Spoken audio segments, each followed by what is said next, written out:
Merci Madame la Présidente, Monsieur le Président du Conseil exécutif, chers collègues, Monsieur le Président de la CCI de Corse, Monsieur le Directeur général, Messieurs les directeurs, Messieurs les représentants de la CCI, élus et agents.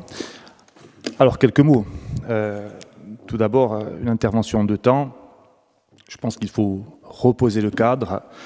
Un cadre, bien entendu, local et qui ira un petit peu au-delà. Et ensuite, dans le second temps de l'intervention, apporter quelques éléments de réponse à certaines interventions. Vous me permettrez l'expression, c'est un avis très personnel, que j'ai jugé parfois lunaire, mais j'y viendrai tout à l'heure. Alors, sur le contexte local, il est dommage et dommageable que dans cet hémicycle, sur l'autel de la politique politicienne, nous ayons occulté tout de même un petit focus sur les CCI. Les CCI, aujourd'hui, ça a été dit partiellement, sont des acteurs moteurs, des locomotives, du développement économique, des transports. Ce sont des acteurs, et bien au-delà d'acteurs, ce sont des partenaires de la collectivité de Corse, des partenaires des collectivités. Nous y sommes, nous le disons, nous le reconnaissons bien volontiers. De par les ports et les aéroports, une implantation territoriale des CCI qui fait la richesse de notre territoire, qui est aussi représentative de l'insularité. Nous pourrions parler notamment du rapport de la Chambre régionale des comptes avec ces 4 aéroports qui permettent à des bassins de vie d'exister et de se développer. Nous avons aussi, lorsque nous dressons ce constat-là, une pensée, et ça sera une des priorités de mon propos. Nous avons eu comme prisme d'analyse et de travail sur ce dossier-là une seule chose en tête, prioritairement. C'est le devenir des 1100 agents de la CCI. Quoi que vous en disiez, quoi que vous laissiez planer, il n'a jamais été, je dirais, identifié d'autres priorités que celle-ci. 1100 agents, 1100 familles, ça a été dit, 1100 familles corses qui sont aujourd'hui suspendues à nos décisions et au niveau de nos débats. Eh bien oui, ça a été notre priorité. Et cette présentation du SMO en est la preuve. Nous sommes aujourd'hui tout à fait conscients du climat anxiogène d'un transfert de compétences, d'une tutelle, et que ce dossier a entraîné bien évidemment des inquiétudes au niveau de ces agents. Nous voulons les rassurer aujourd'hui en leur disant qu'ils sont notre priorité, tout comme le développement économique en lien avec les CCI, tout comme les transports, tout comme la maîtrise publique des plateformes portuaires et aéroportuaires, et je m'étendrai un peu plus là-dessus tout à l'heure. Lorsqu'on a posé ce cadre-là, bien j'ai envie de vous dire, effectivement, ce rapport qui arrive aujourd'hui, alors certains restent sur la genèse. On a beaucoup parlé du retard, de l'inaction. Moi, je vais vous parler de la finalité, parce qu'aujourd'hui, on est là. Non pas pour faire le procès du passé, mais bien pour se projeter. Quelle est la finalité de ce rapport? C'est de garantir aujourd'hui à la collectivité de Corse la maîtrise d'un outil et de garantir aux CCI, qui sont des experts en la matière, une continuité, une pérennité de leur action. Alors on peut s'attarder effectivement sur la genèse du problème, refaire l'histoire, qui est en retard, qui est responsable, qui est coupable. Mais moi je pense que ces 1100 agents n'en ont rien à faire, et nous non plus. Alors on va se projeter sur la suite. Donc ce SMO qui arrive aujourd'hui, pourquoi un SMO? Nous aurions pu aussi nous détourner de la maîtrise publique des outils et de dire, comme à Beauvais, on va le citer, hein, Bouygues et Egis, comme à Tahiti, Egis puis Vinci, comme à Lille, Eiffage, ou comme à Toulon, Vinci, eh bien, nous aurions ouvert les portes à cette sorte de mondialisation qui nous écarte de nos fondamentaux. Visiblement, ils ne sont pas partagés par tous. En tout cas, ce sont nos fondamentaux et notre vision d'un développement harmonieux de la société corse. Alors, ce SMO, aujourd'hui, c'est effectivement un véhicule de transition qui va permettre d'aller vers autre chose. Est-ce qu'il arrive tard? Est-ce que nous aurions dû voter aujourd'hui? Si nous avions voté aujourd'hui les statuts et le rapport, nous aurions entendu dans cette Assemblée, nous n'avons pas été consultés. Pourquoi voter aujourd'hui? Pourquoi ne pas avoir un temps de travail? Donc bon, quoi que nous fassions, il y a une chose qui n'est absolument pas à procrastiner, c'est bien la critique. Pour la critique, alors là, nous avons bien compris, effectivement, je ne sais pas si c'est un axe du mal, ce n'est pas ma qualification, mais tout le monde s'entend bien là-dessus. Autre chose, il y a aussi dans les propos quelque chose qui me gêne profondément.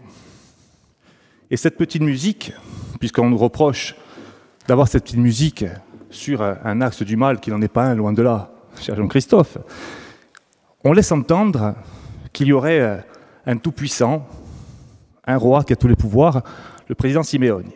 Mais ce rapport, il ne confie pas plus de pouvoir au président Simeoni, il confie plus de pouvoir à notre collectivité. Et Christelle, peut-être que pour l'évêché, faudrait-il mettre un siège pour un changement de majorité? Eh oui, parce qu'aujourd'hui, si on est en débat ici, c'est bien d'une nouvelle compétence de la collectivité, mais là encore, nous nous trompons, vous vous trompez. Pour avoir effectivement échangé longuement hier le président de MIGE et Philippe Albertini, 93% des actions des CCI sont en lien direct avec une compétence CDC. 93%. Ce que nous faisons aujourd'hui, c'est simplement rentrer dans la règle. Il n'y a pas plus, il n'y a pas moins. La formation, le transport, les plateformes portuaires et aéroportuaires. Aujourd'hui, les CCI, effectivement, pour le compte de la CDC, 93% de leurs actions en lien avec une compétence directe de la CDC. Donc, si on veut dire qu'aujourd'hui, la collectivité de Corse va s'accaparer une nouvelle compétence, c'est faux. Si on veut dire que le président Simeoni serait aujourd'hui atteint d'une boulimie de pouvoir, c'est faux aussi. C'est la loi qui nous impose cela.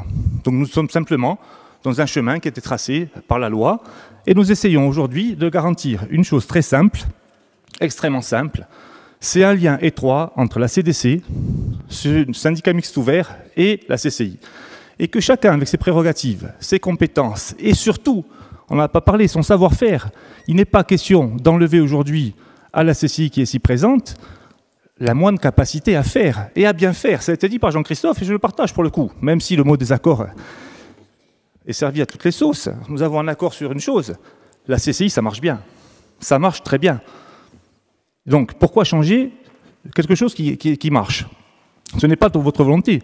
Mais aujourd'hui, expertise côté CCI, mais quand même, vision du développement du territoire, collectivité de Corse. Ça, c'est une évidence.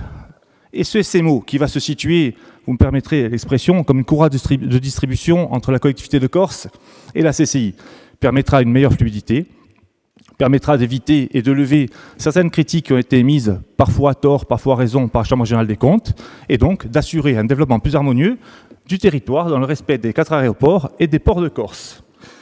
Avec, au cœur de tout ça, toujours une chose, le maintien de l'emploi, la garantie de l'emploi, parce que nous ne pouvons pas, aujourd'hui, aborder les choses différemment. Nous avons aussi sécurisé ce SMO, ça a été dit dans le rapport, lors de l'AG de la CCI du 24 mai 2024, où Monsieur le Préfet de Corse, au nom des ministères concernés, a validé, par principe, ce rapport. Que vous le vouliez ou non, nous avons fait le travail en amont. Et on ne peut pas dire d'un côté, que c'est la CCI qui apporte ce rapport ficelé au président exécutif, et de l'autre nous dire que l'on impose des choses à la CCI. C'est complètement contradictoire.